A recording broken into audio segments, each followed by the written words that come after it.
Hello guys, today's story is Cursed Dancing Class. I'm 96 now and my hands shake when I type, but I need to tell this before my memory finally gives out.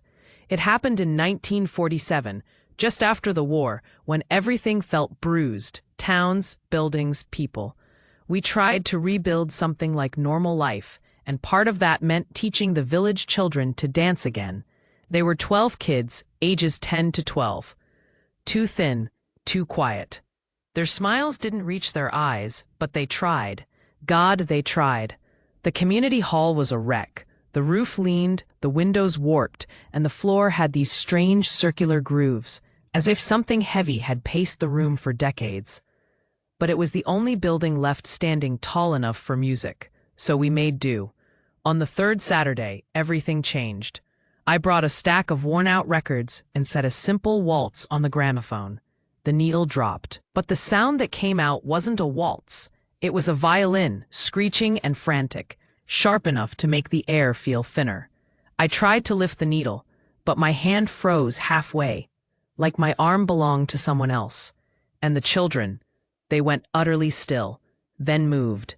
They formed a perfect ring, bodies swaying in perfect harmony, feet landing on the floor with a rhythm too complex for beginners.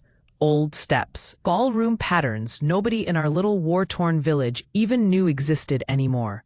Not one of them blinked. Not one looked afraid. They just danced, their faces calm and empty, like something was wearing them as masks. Then little Marta, smallest of the group, lifted off the ground. Her toes dangled, scraping the air as her spine arched backward, her head dropping like her neck had turned to wax.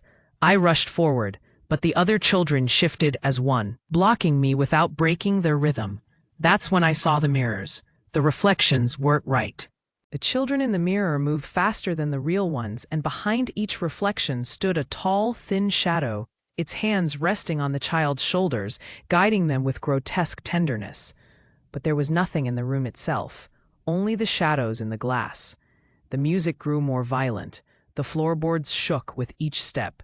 I felt the whole hall leaning with the rhythm, like the building itself was remembering something horrible. Then the violin stopped, a single, abrupt cutoff. The children collapsed in unison. Marta hit the ground like a dropped doll. She survived, but she wouldn't speak for weeks. The officials blamed stress, trauma, a faulty gramophone.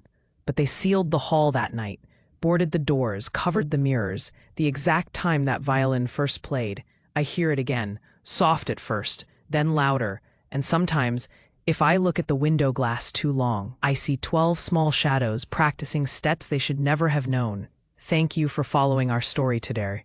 If you want to see more, please like and subscribe.